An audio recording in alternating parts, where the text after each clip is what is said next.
오늘의 주 소식입니다. 최근 정부가 미군 기지 반환을 미군 측에 요구하겠다고 발표했습니다. 그동안 미군 기지 주둔으로 개발의 기회를 놓쳤던 지자체는 환영의 뜻을 밝혔는데요.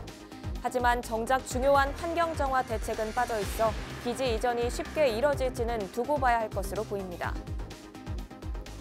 지난 18일 아프리카 돼지열병이 발생한 연천에서 지금까지 1,500도의 돼지가 살처분됐습니다. 방역당국은 태풍 이후 소독약이 씻겨 내려갔을 것을 대비해 전면 소독을 실시했습니다. 올해 경기 북부 지역에서 난폭운전이나 보복운전을 하다 적발된 건수가 지난해보다 증가한 것으로 나타났습니다. 핑크뮬리 하면 떠오르는 축제, 양주 천일홍 축제가 올해도 열렸습니다. 총 28만여 종의 꽃이 만개한 현장을 다녀왔습니다.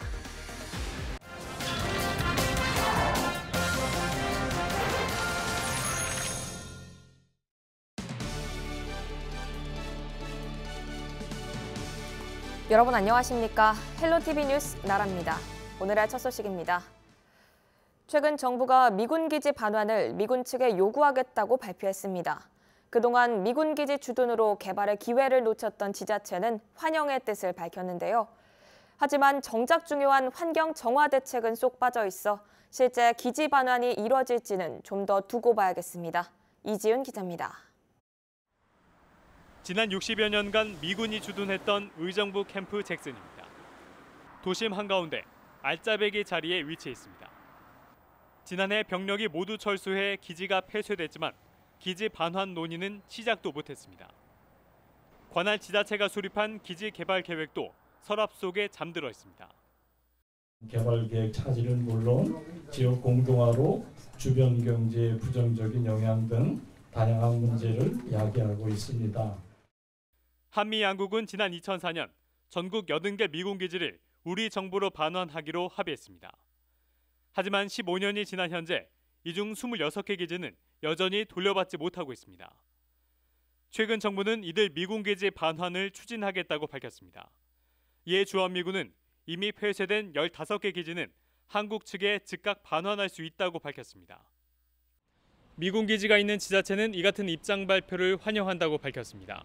하지만 기지 이전이 속도감 있게 진행될지는 미지수입니다. 반환 절차가 진행 중인 인천의 미군 기지. 2015년 환경부 조사 결과 토양에서 기준치의 10배가 넘는 다이옥신이 검출됐습니다.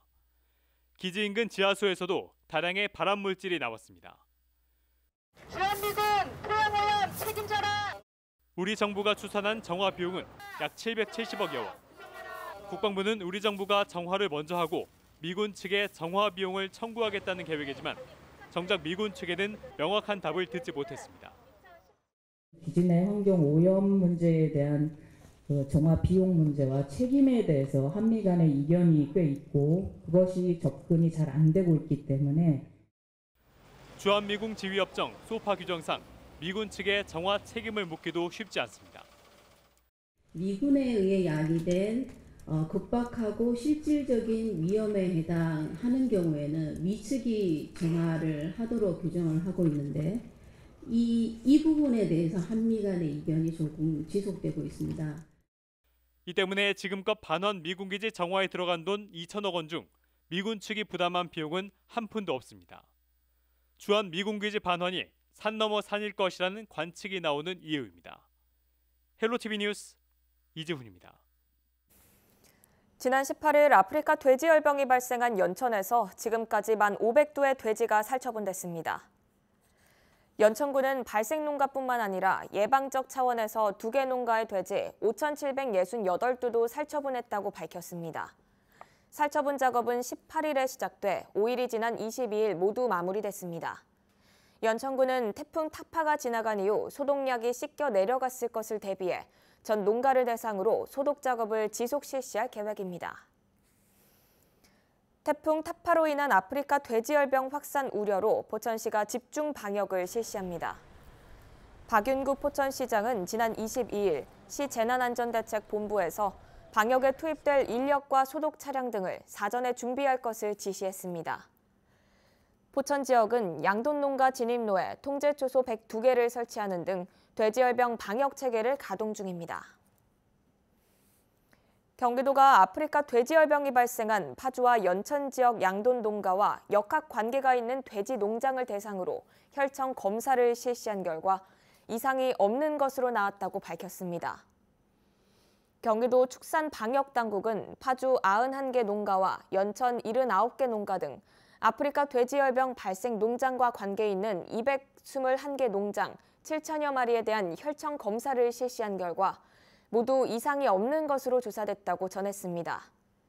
경기도는 혈청 검사에서 이상이 없는 것으로 나온 만큼 추가 확산 가능성은 낮아졌지만 추가 발병을 막기 위해 최고 수준의 대응 체계를 유지한다는 방침입니다. 현재 아프리카 돼지열병이 발생한 파주와 연천에는 170개 농가 14만 마리가 사육 중입니다. 경기도가 도내 거점 소독 시설을 확대합니다. 거점 소독 시설은 아프리카 돼지열병 전파 위험이 높은 축산 차량을 소독하는 시설로 돼지 축산 차량은 반드시 해당 시설을 경유해야 합니다. 이에 따라 도내 17개 시군에는 거점 소독 시설 29개소가 24시간 운영됩니다.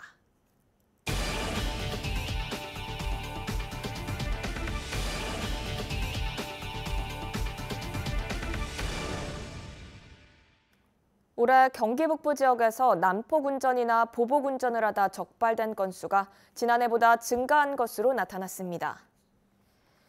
경기 북부 경찰청에 따르면 지난 8월 말 기준 경기 북부 지역에서 적발된 난폭운전은 385건, 보복운전은 297건이었습니다. 이 중 난폭운전은 지난해 같은 기간보다 19.2% 증가했고 보복운전은 2.1% 증가했습니다. 경찰은 난폭운전과 보복운전의 주된 원인이 방향 지시 등을 켜지 않은 채 무리하게 차선을 변경하는 것 때문이라고 설명했습니다. 경찰은 12월까지 북부 지역 일선 경찰서와 함께 자동차 전용 도로에서 방향 지시 등을 켜지 않거나 험하게 차를 모는 운전자들을 단속할 계획입니다. 경기 지역 시내버스 요금이 이달 28일부터 오릅니다. 주 52시간제 도입으로 대규모 운행 감축 등의 피해를 최소화하기 위한 건데요. 경기도와 버스업체, 노조는 요금이 오르는 대신 버스 서비스 질 개선에 적극 나서기로 했습니다. 김태희 기자입니다. 오는 28일부터 시내버스 요금이 일반형은 200원, 좌석형은 400원, 순환버스는 450원 오릅니다. 요금 인상에 따라 경기도가 버스업체 노사와 함께 서비스 개선 방안을 내놨습니다. 경기도는 2022년까지 3,272억 원을 투자해 버스 서비스 질을 높입니다. 경기도 버스가 요금 인상과 더불어서 정말 서비스가 많이 좋아졌다, 탈만한 버스다, 좋은 버스다라는 그런 인식을 심어줄 수 있도록 모두 같이 노력해 주시면 감사하겠습니다. 먼저 만 18세까지 청소년에게는 연간 8만 원, 대학생에게는 연간 16만 원의 교통비를 지역화폐로 지원해 부담을 덜어줍니다. 또 만 6세 미만 영유아 3명까지 요금이 면제되고 오전 6시 30분 이전 이용객들은 조조 할인을 통해 기존 요금으로 이용할 수 있습니다. 출퇴근 편의를 위해 광역버스를 늘리고 프리미엄 광역버스도 시범 도입합니다. 또 광역버스를 포함한 시내버스에 무료 와이파이 서비스를 제공합니다. 경기 지역 버스노조 역시 안전한 버스 운행과 서비스 향상을 위해 힘쓰겠다고 약속했습니다. 불친절, 난폭운전, 부정차가 사라지도록 노동조합에 먼저 발벗고 나서겠습니다. 경기줄TV 김태희입니다. 연말까지 경기와 인천에 19,000여 세대의 아파트가 입주할 예정입니다. 국토교통부는 다음 달부터 오는 12월까지 경기 의왕시의 1,700가구와 인천 남동구의 745가구 등 경기 인천 지역에 19,418세대가 입주한다고 밝혔습니다. 또 같은 기간 서울은 12,000여 세대가 입주하는 등 수도권의 3만 세대가 넘는 아파트가 연말까지 입주를 완료할 예정입니다. 경기도와 서울시, 인천시 등 수도권 3개 지자체는 23일 창업 컨설팅 프랜차이즈 피해 주의보를 공동 발령했습니다. 이는 최근 부쩍 증가한 불법 점포 중개와 허위 과장 정보 제공 등에 따른 피해를 방지하기 위함입니다. 3개 지자체가 지난 7월 한 달간 관련 사례를 조사한 결과 피해 사례는 총 76건이 접수됐고 그중 위약금 등 가맹 계약 관련이 23건으로 가장 많았습니다. 피해를 막기 위해서는 컨설팅 수수료를 사전에 협의하고 자료는 서면으로 수령하는 등 꼼꼼한 확인이 필요합니다. 피해 발생 시 지자체 상담센터에 신고할 경우 도움을 받을 수 있습니다. 경기도가 건설기계 임대료 체불을 막기 위해 건설기계 임대차 계약 위반에 대한 조사를 실시합니다. 다음 달 11일까지 실시되는 이번 조사는 부천과 고양, 파주 등 6개 시 8개 건설 현장을 대상으로 강도 높게 진행됩니다. 조사 대상은 건설기계 임대차 계약의 적법성과 표준계약서 사용 여부, 계약서 의무기재 사항 작성 여부와 건설기계 대여대금 지급보증서 교부 등입니다. 경기도는 조사 결과 계약서 미작성으로 적발된 업체에 대해서는 300만 원 이하의 과태료를 부과한다고 밝혔습니다. 핑크 뮬리 하면 뭐가 떠오르시나요? 저는 SNS 인생샷 또 천일홍이 생각나는데요. 이맘때면 아주 예쁜 핑크색의 핑크 뮬리를 만날 수 있는 곳, 바로 양주죠. 올해도 천일홍 축제가 열렸습니다. 그 현장을 김소영 기자가 다녀왔습니다. 형형색색의 화려한 꽃들이 가을을 물들입니다. 붉은 빛의 천일홍은 물론 각양각색의 꽃들이 자신의 자태를 뽐냅니다. 12만 3천 제곱미터 규모의 꽃밭에는 천일홍과 구절초, 핑크뮬리를 비롯해 가오리, 칸나 등 평소 접하기 힘든 이색적인 꽃들도 볼 수 있습니다. 꽃밭에는 관람객들이 줄을 지어 사진 찍기에 바쁩니다. 그중 가장 인기 있는 꽃은 단연 핑크뮬리.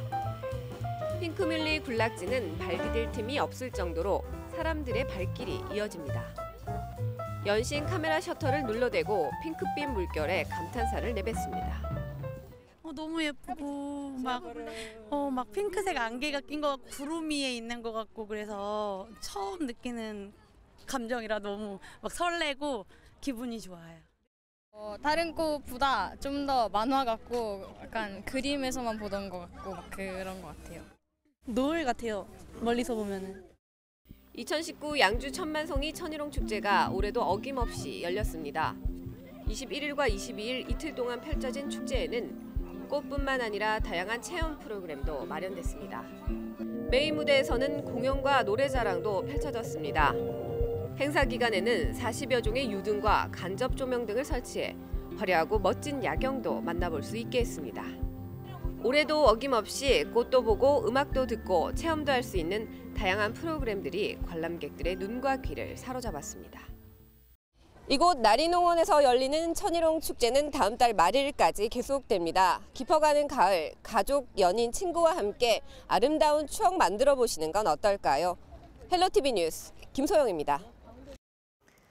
나무젓가락 등 일회용 목재료가 살균제와 같은 유해 화학 물질로부터 안전하다는 조사 결과가 나왔습니다. 경기도 보건환경연구원이 지난 7월부터 9월까지 도내 백화점 등에 유통되는 일회용 목재료 60건을 조사한 결과 기준 규격 항목 7종이 기준 이하로 관리되고 있음을 확인했습니다. 또 기준 규격 항목 외 화학 물질은 검출되지 않았습니다. 경기도가 어린이집 등 영유아 집단시설 종사자를 대상으로 잠복결핵 검진을 추진합니다. 도는 오는 2020년부터 예산 6억 7,500만 원을 투입해 영유아 집단시설 종사자 16,900명을 대상으로 결핵검진을 실시합니다. 이와 함께 도는 메르스 등 신종 감염병에 대한 대응력을 높이기 위해 의료기관 등의 관련 교육을 진행할 예정입니다. 이어서 날씨 정보입니다. 서쪽 찬 공기가 남하하면서 아침 기온이 뚝 떨어지겠습니다. 24일 우리 지역의 아침 기온은 12도, 낮 최고 기온은 26도로 일교차가 크게 벌어지겠습니다. 감기 걸리지 않도록 주의하셔야겠습니다. 미세먼지는 좋음 수준으로 쾌청한 가을 하늘 만끽하실 수 있겠습니다. 경기 북부 주간 날씨입니다. 당분간 구름 많은 날씨가 이어지겠습니다. 일교차는 수요일에 가장 크게 벌어지겠습니다. 입고 벗을 수 있는 옷을 항상 준비하시기 바랍니다. 날이 맑은 만큼 세차와 빨래하시기에 좋겠습니다. 지금까지 날씨 정보였습니다.